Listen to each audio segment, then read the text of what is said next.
Okay, now question number 41। Question number 41 देखो क्या बोला है कि हमको एक z दिया है विच इज इक्वल टू कितना है, a की पावर 4 है, b की power 1/3 divided by c d की पावर है 3/2। एंड हमको क्या पूछा है कि delta a delta b delta d are their absolute error in abcd, their relative error in z पूछा। तो हमको तो z दिया है, फॉर्मूला तो क्या होगा, डेल्टा z बाय z होगा, राइट। a का पावर कितना है 4 है, तो 4 टाइम्स क्या होगा, डेल्टा a बाय a हो जाएगा ना, और b की पावर क्या हाफ, तो 1/2 टाइम्स क्या होगा, डेल्टा b बाय b हो जाएगा। c की पावर 1 है तो ऐसे ही लिख दो, delta c by c plus d की पावर 3/2 है तो 3/2 डेल्टा d बाय d। कौन सा आंसर मैच कर रहा है वो लिख लो। एकदम सिंपल सा क्वेश्चन, राइट, है ना। तो यहाँ तो देखो बेफालतू का माइनस दिया है, बट एरर में हमने सीखा ना, एरर हमेशा ऐड होता है, तो ये तो गलत है।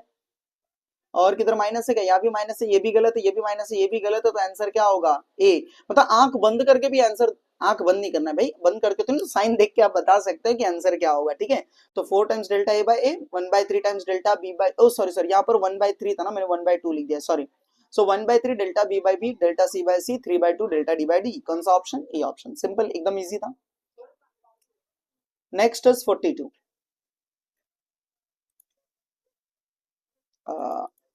हाँ 42। 42 के देखो क्या बोला, if z is equal to a sin theta plus b cos theta upon a plus b है, ठीक है। So the dimensions of z a are the same, तो the dimensions of z and b are okay, ठीक है। तो अब मुझे पता है ना कि अगर यहाँ पे देखो a प्लस b एडिशन है, तो एडिशन इसका मतलब a का डायमेंशन और b का डायमेंशन क्या होगा, सेम होगा, करेक्ट। और यहाँ पर देखो ट्रिग्नोमेट्री है, साइन थीटा और कॉस थीटा ट्रिग्नोमेट्री, ट्रिग्नोमेट्री क्या होता है, डायमेंशनलेस होता है, तो ये a का डायमेंशन और b का डायमेंशन सेम होगा, क्योंकि साइन थीटा और कॉस थीटा डायमेंशन लेस है, राइट। अब ऊपर a प्लस बी है, नीचे भी ऊपर a है, नीचे भी a प्लस बी है, राइट। तो ये भी डायमेंशन सेम है, इसका भी डायमेंशन सेम है, दोनों same physical quantity, same dimension same है दोनों का, राइट। तो अगर दो न्यूमरेटर का डायमेंशन डिनोमिनेटर का डायमेंशन सेम है, तो जब हम डिवाइड करेंगे तो क्या होगा, डायमेंशन लेस हो जाएगा। तो आंसर क्या आएगा, dimensionless quantity. So C आएगा answer, z is dimensionless quantity. Next 43। 43 में क्या बोला है, length and breadth of a metal sheet are this and this, the area of this sheet up to the, area पूछा है। तो area क्या होता है, एरिया होता है लेंथ इनटू ब्रेथ, करेक्ट। तो लेंथ का वैल्यू कितना है 3.124 और ये कितना दिया है 3.002। सो यहाँ पर देखो सिग्निफिकेंट डिजिट कितना है 4 है, इसका भी सिग्निफिकेंट डिजिट कितना है 4, तो हमारे आंसर का भी सिग्निफिकेंट डिजिट कितना होना चाहिए 4 होना चाहिए। इसका कितना सिग्निफिकेंट डिजिट है 4 है, इसका कितना है 3 है, तो ये आंसर नहीं हो सकता। इसका कितना है 4 से ज्यादा, ये भी आंसर नहीं, ये भी आंसर नहीं, तो कौन सा ऑप्शन ए, क्योंकि ए में कितना है 4 सिग्निफिकेंट डिजिट दिया है, बराबर। मल्टीप्लाई करने की जरूरत है क्या, नहीं है, क्योंकि डायरेक्ट हमको आंसर से मतलब है, राइट, एमसीक्यू में। ओके चलो क्वेश्चन नंबर 44। 44 क्वेश्चन में देखो क्या बोला है। सो 44 क्वेश्चन बोला dimension of A upon B क्या होगा, है क्वेश्चन कहाँ गया, क्वेश्चन किधर गया भाई, हाँ इधर आया भाई, कुछ मैं तो डर गया कि क्वेश्चन चला कहाँ गया, ठीक है। Okay so dimension of A upon B पूछा है in equation p equal to a minus T square upon B into x, where p is pressure, x is distance, t is time, correct. So यहाँ पर pressure का dimension देखो क्या, तो यहाँ पर देखो सब्ट्रैक्शन है, सब्ट्रैक्शन मतलब डायमेंशन क्या रहेगा, सेम रहेगा। तो a का डायमेंशन और t स्क्वायर का डायमेंशन क्या रहेगा, सेम। तो t क्या है, टाइम है, तो t क्या होगा, t स्क्वायर हो जाएगा, बराबर। और ये डिवाइड में है, तो डिवाइड में है, तो इसका मतलब क्या है कि प्रेशर का डायमेंशन और a माइनस टी स्क्वायर का डायमेंशन और b और x का डायमेंशन सेम ही होगा, बराबर। सो p का डायमेंशन क्या होता है m, l minus 1 t minus 2 होता है, बराबर। एक माइनस इसका डायमेंशन क्या आ गया टी स्क्वायर, और ये b एज इट इज आएगा, और x का डायमेंशन क्या है l है। ये डिवाइड में इधर जाएगा तो क्या होगा मल्टीप्लाई, तो ये हो जाएगा m l की पावर माइनस 1 t की पावर माइनस 2 इंटू क्या हो जाएगा l हो जाएगा, राइट। डिवाइडेड बाय क्या हो जाएगा, डिवाइडेड बाय हो जाएगा t का square which is equal to 1/b है ये। Okay so it is clear. तो यहाँ पर इसको सॉल्व करूं मैं, तो ये क्या हो गया m l की पावर माइनस l की पावर देखो जरा कितनी है, तो ये एक l की पावर माइनस 1 इधर l है, तो कितना l कैंसिल हो जाएगा, t की पावर माइनस 2 इधर माइनस 2, तो ऊपर जाएगा तो क्या हो जाएगा यस -4 हो जाएगा, राइट। ये किसके इक्वल है 1 अपॉन बी के इक्वल है, बराबर। तो b का वैल्यू क्या हो जाएगा 1/mt⁻⁴. ओके, ये आ गया वैल्यू। क्लियर, बी का 1 राइट। या चाहिए तो इसको सॉल्व कर लो, तो ये कितना हो जाएगा, m⁻⁻1 हो जाएगा, t⁴ हो जाएगा। करेक्ट। हमको चाहिए a अपॉन b का डायमेंशन। a का डायमेंशन कितना मिला है, a का डायमेंशन t², राइट। तो इधर आएगा t⁴ और b का कितना है m⁻⁻1 t⁴। तो ये m⁻⁻1 ऊपर जाएगा तो m⁻1 हो जाएगा, और ये t⁴ है, ये ऊपर जाएगा तो कितना हो जाएगा -2 हो जाएगा, mt⁻⁻2। That is A option. कौन सा ऑप्शन, ए सिंपल। चलो आगे बढ़ते हैं। नेक्स्ट 45 देखो क्या दिया है, बोला है EMLG denotes energy, mass, angular momentum and gravitational constant. Okay, so gravitation constant अभी कुछ टाइम पहले ही हमने सॉल्व किया था, बराबर है ना। तो चलो देखते हैं कितना मिला था ग्रेविटेशन कांस्टेंट में। स्क्रॉल करके ऊपर जा रहा हूं, कौन से क्वेश्चन में सॉल्व किया था ग्रेविटेशन कांस्टेंट का डायमेंशन।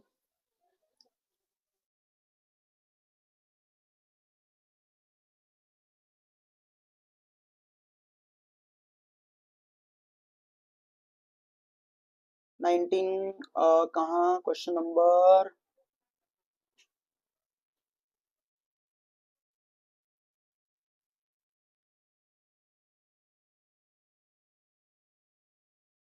हाँ देखो। सो इस क्वेश्चन नंबर 7 में हमने सॉल्व किया था ग्रेविटेशन कांस्टेंट का डायमेंशन, राइट।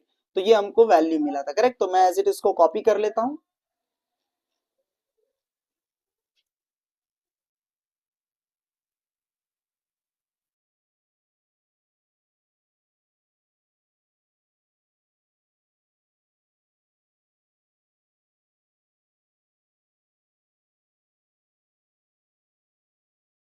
ये क्या, ये तो पूरा ही कॉपी हो गया ऐसा लग रहा है। Oh no no no, so sorry, ये वहीं पर आ गया वापस से। ठीक है ना, कुछ तो करना पड़ेगा इसको, है ना। सो सॉरी, जहां से गया था वहीं पर रिटर्न आ गया वो। लाओ,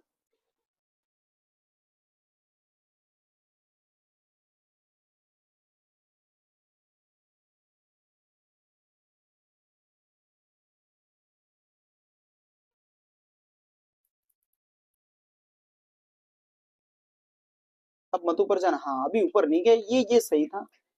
ठीक है, ओके। तो ये हमारे पास आ गया, क्लियर।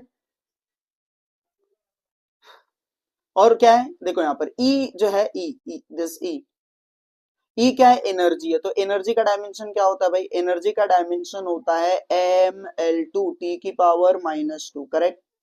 एन क्या बोला है, एल है एंगुलर मोमेंटम। एंगुलर मोमेंटम होता है mass into velocity into distance.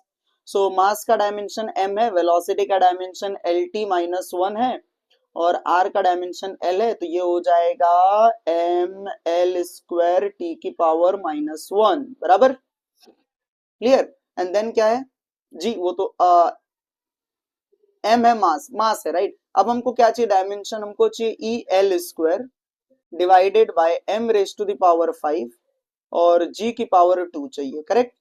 तो यहां पर देखो ई की ए क्या है, ml2t⁻⁻2, और l क्या है हमारा, angular momentum which is ml2t⁻⁻1 है, होल डिवाइडेड बाय m⁻⁵ है, और g का स्क्वायर है। तो g कितना है, m की पावर -1, l की पावर 3, t की पावर -2, उसका हम स्क्वायर कर लेंगे। ठीक है, तो ये कितना आएगा देखो जरा, this will be equal to, तो कितना आ गया, ml² t की पावर -2 एज इट इज, और ऊपर का स्क्वायर है तो ये m² l⁻⁴ t की पावर -2, होल डिवाइडेड बाय कितना है देखो, m की पावर 5 है, और ये कितना आ गया, m की पावर हो जाएगा -2, l की पावर 6 और t की पावर -4। सो ये हो जाएगा हमारे पास, ऊपर मल्टीप्लाई करो m इंटू m², ये m की पावर 3 हो गया, l² है इधर l⁻⁴ है 6 हो जाएगा, t -2 इधर -2 है -4 हो गया, एंड डिवाइडेड बाय इधर देखो m की पावर कितनी है 4 है, इधर m की पावर -2 है तो ये m की पावर 3 बच जाएगा, ये l की पावर 6 है ये, और t की पावर -4 है, पूरा सेम है। देखो जरा कैंसिल होके कितना आ जाएगा, डायमेंशन लेस। तो m0 l0 t0, तो हमको चेक करना है कौन सा डायमेंशन लेस है। तो कौन डायमेंशन लेस भाई, एंगल डायमेंशन लेस होता है, लेंथ डायमेंशन है, मास डायमेंशन है, टाइम को भी डायमेंशन है, राइट। एंगल एक ऐसा क्वांटिटी जिसको डायमेंशन नहीं है, तो इट इज डायमेंशनलेस। तो आंसर क्या आएगा? A option. सो 45 का A option. Hope it is clear to everyone. चलो आगे बढ़ते हैं नेक्स्ट 46। 46 में बोला है कि which of the following is dimensionless.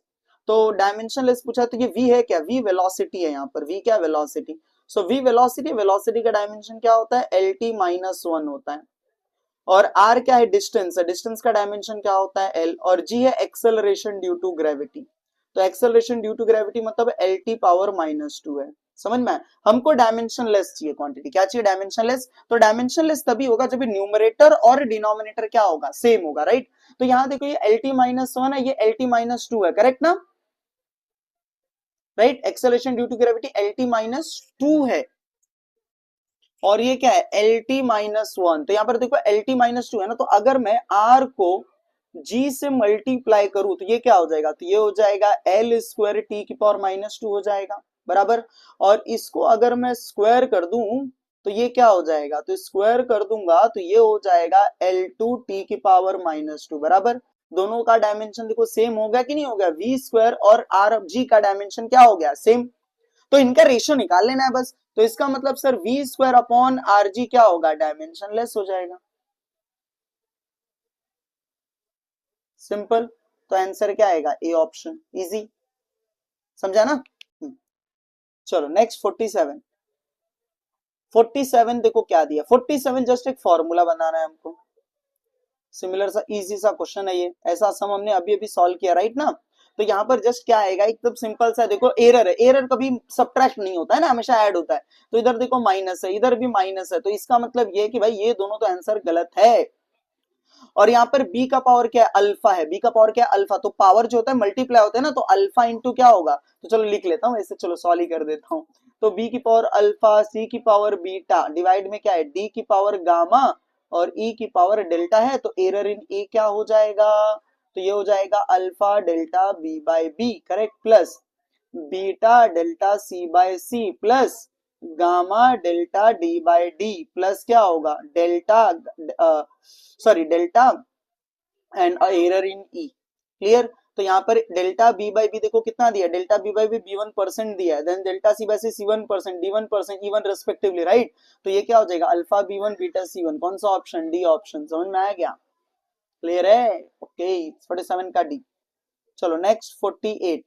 अभी 48 तो भाई इंटीग्रेशन दिया है, बच्चे देख के ही क्वेश्चन डर जाते हैं कि यार ये तो इंटीग्रेशन है फर्स्ट में। तो यहाँ पर टेंशन लेने की जरूरत नहीं है। इंटीग्रेशन या डिफरेंशिएशन हो, इंटीग्रेशन और डिफरेंशिएशन एक ऑपरेटर की तरह काम करता है, समझ में आया? तो ऑपरेटर मीनिंगलेस है, वो उसको मीनिंग तभी आता है जब वो किसी पे काम करता है, ठीक है? So forget about that integration और डिफरेंशिएशन, फॉरगेट अबाउट दैट। हम सिर्फ एक ही प्रिंसिपल याद रखेंगे, प्रिंसिपल ऑफ होमोजेनिटी। इक्वालिटी दिया है मतलब एलएचएस का डायमेंशन और आरएचएस का डायमेंशन क्या रहेगा? सेम। इसका मतलब dimension of a x d x under root of 2ax minus x square का डायमेंशन एक raise to the power n के डायमेंशन के इक्वल होगा, क्योंकि साइन है तो ट्रिग्नोमेट्रिक फंक्शन का डायमेंशन नहीं होता है, दे आर डायमेंशनलेस। समझा? अब इसका लिखते जाओ। x है, x का डायमेंशन क्या होगा? l। dx का लेंथ है, इसका भी डायमेंशन l। अब यहाँ पर ये जो है रूट है, रूट का मतलब पावर हाफ होता है, बराबर। रूट का मतलब पावर क्या होता है? हाफ। रूट मतलब पावर क्या होता है? एक्स स्क्वायर का डायमेंशन चाहिए हमको, बराबर। तो एक्स का डायमेंशन क्या होता है? लेंथ होता है, राइट? तो ये क्या हो जाएगा? L square. माइनस है ना, तो माइनस है मतलब दोनों का डायमेंशन सेम, एक्स का भी और एक्स का, दोनों का डायमेंशन क्या है? सेम। तो ये एक्स स्क्वायर हो गया, बराबर। तो एक्स स्क्वायर तो एल स्क्वायर हो जाएगा। और ये क्या हो गया? ए का डायमेंशन क्या होगा? एल के लेंथ के, क्योंकि ये एक्स अपॉन ए है, बराबर। तो ये डायमेंशनलेस है, तो एक्स और ए का डायमेंशन सेम होगा, तो डायमेंशन क्या होगा? एल होगा। समझा इतना? क्लियर है? कोई डाउट चाहिए तो मैं यहाँ भी बता देता। देखो ये माइनस है ना बीच में, माइनस है मतलब डायमेंशन ऑफ 2ax का डायमेंशन और एक्स स्क्वायर का डायमेंशन क्या होगा? सेम। 2 का तो डायमेंशन ही होता है, a है, a होगा। x का डायमेंशन क्या होगा? l। और एक्स स्क्वायर का डायमेंशन l स्क्वायर। एक l और एक l कैंसिल हो गया, तो डायमेंशन ऑफ a क्या हो गया? l हो गया। Simple, easy. समझा क्या? अब ये देखो ये एल, एल क्या हो गया? L square. और इधर पावर देखो क्या है? हाफ है, तो हाफ है तो एल बच जाएगा ना सिर्फ। क्लियर? ये एल की पावर क्या है? एन है। तो यहां पर आप देखोगे तो ये एल और एक एल कैंसिल, तो एल इक्वल टू एल की पावर एन है, बराबर। तो कंपेयर करोगे तो एन का वैल्यू कितना आ गया? 1 आ गया। तो आंसर कितना आ गया? सी। 1। समझा? इजी। चलो आगे बढ़ते हैं। Next question number 49। 49 क्वेश्चन में सॉल्व करके नहीं दिया है, हमको वैल्यूज पूछा, इंटीजर टाइप क्वेश्चन है, बट ऐसे क्वेश्चन हमने सॉल्व किए हुए हैं, राइट। तो डायरेक्टली हम इसको सॉल्व कर लेंगे तो कितना आएगा, देखो ए में एरर पूछा, राइट, तो डेल्टा ए अपॉन क्या होगा, sorry capital A, delta A by A क्या होगा, देखो स्मॉल ए है ना, पावर कितना है 2 है, तो 2 times delta A by a हो जाएगा, प्लस क्या हो जाएगा 3 times delta B by b होगा, प्लस डी की पावर कितनी है 1 है, तो डेल्टा डी बाई डी हो जाएगा, राइट, प्लस सी की पावर कितनी है, सी रूट है, रूट सी, रूट मतलब पावर क्या होता है, हाफ, तो ये हो जाएगा 1/2 टाइम्स डेल्टा सी बाय सी। सो ये दूसरा इंटीजर टाइप क्वेश्चन है, इसमें क्या बोला है, dimensions formula of electric potential V is given by ml2 t की पावर -1 a की पावर -1 फाइंड x बोला है। सो इलेक्ट्रिक पोटेंशियल है, राइट, तो इलेक्ट्रिक पोटेंशियल क्या है, एनर्जी अपॉन चार्ज है, तो एनर्जी का डायमेंशन क्या होता है ml2 t की पावर -2, चार्ज का डायमेंशन क्या होता है at। सो यहाँ पर लिखेंगे हम इसको ml2 t की पावर क्या हो जाएगा -3 हो जाएगा, और a का पावर क्या हो जाएगा -1, तो कंपेयर करो जरा, तो यहाँ पे t की पावर क्या है -x, इधर t की पावर -3 है, तो x का वैल्यू कितना हो जाएगा 3 हो जाएगा, तो आंसर क्या आएगा 3। Hope it is clear to everyone. तो यहाँ पर हमारा जो पूरा का पूरा 50 क्वेश्चन है वो कंप्लीट होता है। तो सारे के सारे 50 क्वेश्चन जो है वो मैंने आपको सॉल्व करके दे दिए हैं। तो अच्छे से पूरा प्रैक्टिस करो और अच्छे से एग्जाम दो। All the best for the exam. Thank you so much everyone. Have a nice day.